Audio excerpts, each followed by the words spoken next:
Hi hello ಎಲ್ರಿಗೂ ನಮಸ್ಕಾರ. Welcome to my channel ಜೀವನ ಸತ್ಯಕತೆ. ಸ್ನೇಹಿತರೆ, ನಮ್ಮ ಅಜ್ಜಿ ಕಾಲದ ಒಂದಷ್ಟು ಮನೆಮದ್ದುಗಳು ನಿಮಗೋಸ್ಕರ.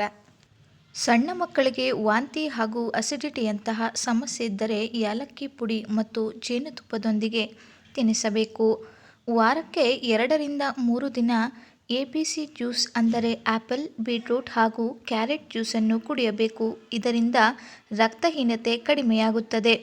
ಚಿಕ್ಕ ಮಕ್ಕಳಿಗೆ ಮೆದುಳು ಚುರುಕಾಗಬೇಕೆಂದರೆ ಹಸಿ ಮೂಲಂಗಿಯನ್ನು ತಿನ್ನಿಸಬೇಕು.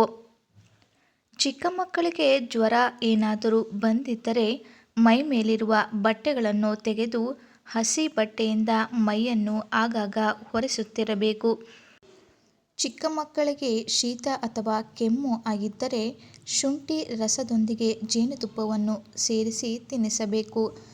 ದೊಡ್ಡವರಿಗೆ ಆಗಲಿ ಹಾಗೂ ಚಿಕ್ಕವರಿಗೆ ಆಗಲಿ ಒಣಕೆಮ್ಮು ಇದ್ದರೆ ಮುಂಜಾನೆ ನಂತರ ತುಳಸಿ ಜೊತೆಗೆ ಉಪ್ಪನ್ನು ಸೇರಿಸಿ ತಿನ್ನಿಸಬೇಕು.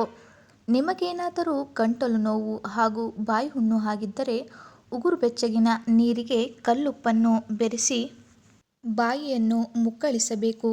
ಇದರಿಂದ ನೋವು ತಕ್ಷಣವೇ ಕಡಿಮೆಯಾಗುತ್ತದೆ. ಪೀರಿಯಡ್ಸ್ ಸಮಯದಲ್ಲೇ ಹೊಟ್ಟೆ ನೋವು ಹಾಗೂ ಜಾಸ್ತಿ ಬ್ಲೀಡಿಂಗ್ ಕಾಣಿಸಿಕೊಂಡರೆ ಚಹಾದೊಂದಿಗೆ ಸ್ವಲ್ಪ ಪುದೀನ ಎಲೆಯನ್ನು ಸೇರಿಸಿ ಕುದಿಸಿ ಕುಡಿಯುವುದರಿಂದ ತಕ್ಷಣವೇ ಕಡಿಮೆಯಾಗುತ್ತದೆ. ನಿಮ್ಮ ಮುಖದಲ್ಲಿ ಮೊಡವೆಗಳು ಜಾಸ್ತಿಯಾಗಿದ್ದರೆ ಚಕ್ಕೆಯನ್ನು ಹಾಲಿನೊಂದಿಗೆ ತೇದು ಅದರಿಂದ ಬಂದ ರಸವನ್ನು ನಿಮ್ಮ ಮುಖಕ್ಕೆ ಹಚ್ಚಬೇಕು. ಇದರಿಂದ ಮೊಡವೆಗಳು ಕಡಿಮೆಯಾಗುತ್ತವೆ. ಮೆಂತ್ಯವನ್ನು ರಾತ್ರಿ ನೆನೆಸಿಟ್ಟು ಮುಂಜಾನೆ ಎದ್ದ ನಂತರ ಅದರ ರಸವನ್ನು ಕುಡಿಯುವುದರಿಂದ ಹಾಗೂ ಆ ಮೆಂತ್ಯ ಕಾಳನ್ನು ತಿನ್ನುವುದರಿಂದ ಹೊಟ್ಟೆಯ ಬೊಜ್ಜು 15 ದಿನದಲ್ಲಿ ಕಡಿಮೆಯಾಗುತ್ತದೆ.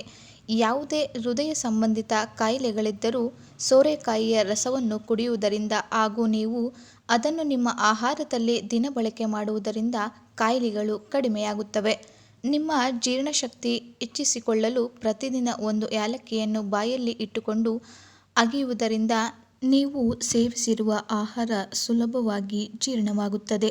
ಬೆಳಗ್ಗೆ ಎದ್ದ ತಕ್ಷಣ ಉಗುರು ಬೆಚ್ಚಗಿನ ನೀರಿಗೆ ನಿಂಬೆ ರಸವನ್ನು ಬೆರೆಸಿ ಕುಡಿಯುವುದರಿಂದ ನಿಮ್ಮ ಹೊಟ್ಟೆ ಸ್ವಚ್ಛವಾಗುತ್ತದೆ. ದೇಹದ ಉಷ್ಣವನ್ನು ಕಡಿಮೆ ಮಾಡಲು ಹೆಚ್ಚಾಗಿ ಹೆಸರುಬೇಳೆ ಹಾಗೂ ಹೆಸರುಕಾಳನ್ನು ನಿಮ್ಮ ಆಹಾರದಲ್ಲಿ ಜಾಸ್ತಿ ಬಳಕೆ ಮಾಡಿ. ನಿಮ್ಮ ದೇಹದ ಉಷ್ಣ ತಕ್ಷಣವೇ ಕಡಿಮೆಯಾಗಬೇಕೆಂದರೆ ಮೊಸರಿಗೆ ಸಕ್ಕರೆಯನ್ನು ಸೇರಿಸಿ ತಿನ್ನುವುದರಿಂದ ತಕ್ಷಣವೇ ಕಡಿಮೆಯಾಗುತ್ತದೆ. ಚಿಕ್ಕ ಮಕ್ಕಳು ಬಿದ್ದ ತಕ್ಷಣ ಗಾಯ ಆಗಿರುವ ಜಾಗಕ್ಕೆ ಏನೂ ಹಚ್ಚಬೇಡಿ. ಮೊದಲು ನೀರಿನಿಂದ ಅದನ್ನು ತೊಳೆದು ತದನಂತರ ಅರಿಶಿಣವನ್ನು ಹಚ್ಚಬೇಕು. ಬಿದ್ದಿರುವ ಜಾಗಕ್ಕೆ ಸುಣ್ಣವನ್ನು ಕೂಡ ಹಚ್ಚಬಹುದು. ಸ್ವಲ್ಪ ಹೊತ್ತು ಮಾತ್ರ ಉರಿಯುತ್ತದೆ. ತದನಂತರ ಬೇಗನೆ ಗಾಯದ ನೋವು ಕಡಿಮೆಯಾಗುತ್ತದೆ. ನೀವು ಮಾಡಿರುವ ಸಾಂಬಾರಿಗೆ ಉಪ್ಪು ಜಾಸ್ತಿಯಾಗಿದ್ದರೆ ಅರ್ಧ ಆಲೂಗಡ್ಡೆಯನ್ನು ಕಟ್ ಮಾಡಿ ಅದರೊಳಗೆ ಹಾಕಿ ಸ್ವಲ್ಪ ಹೊತ್ತು ಕುದಿಸಬೇಕು.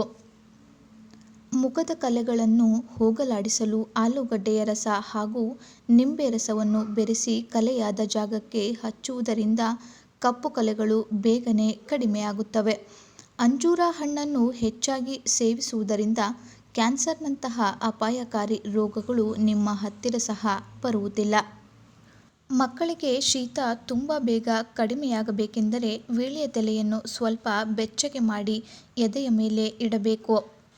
ನಿಮ್ಮ ದೇಹದ ಉಷ್ಣ ತುಂಬ ಹೆಚ್ಚಾಗಿದ್ದರೆ ಒಕ್ಕಳಿಗೆ ಹಾಗೂ ಪಾದಗಳಿಗೆ ಸುಣ್ಣವನ್ನು ಹಚ್ಚಿಕೊಂಡರೆ ತಕ್ಷಣವೇ ಕಡಿಮೆಯಾಗುತ್ತದೆ. ನೋಡಿದ್ರಲ್ಲ ಸ್ನೇಹಿತರೆ, ನಾವು ಹೇಳುವ ಈ ಅಜ್ಜಿ ಕಾಲದ ಸೂಪರ್ ಫಾಸ್ಟ್ ಮನೆಮದ್ದುಗಳನ್ನು ನಿಮ್ಮ ಮನೆಯಲ್ಲೂ ಫಾಲೋ ಮಾಡಿ. ಈ ವಿಡಿಯೋ ನಿಮಗೆ ಇಷ್ಟ ಆದರೆ ಒಂದು ಲೈಕ್ ಮಾಡಿ ಹಾಗೂ ಮತ್ತಷ್ಟು ಜನರಿಗೆ ಶೇರ್ ಮಾಡಿ. ನೀವಿನ್ನೂ ನಮ್ಮ ಚಾನಲ್ನ ಸಬ್ಸ್ಕ್ರೈಬ್ ಮಾಡ್ಕೊಂಡಿಲ್ಲ ಅಂದರೆ ಈಗಲೇ ಸಬ್ಸ್ಕ್ರೈಬ್ ಮಾಡ್ಕೊಳ್ಳಿ.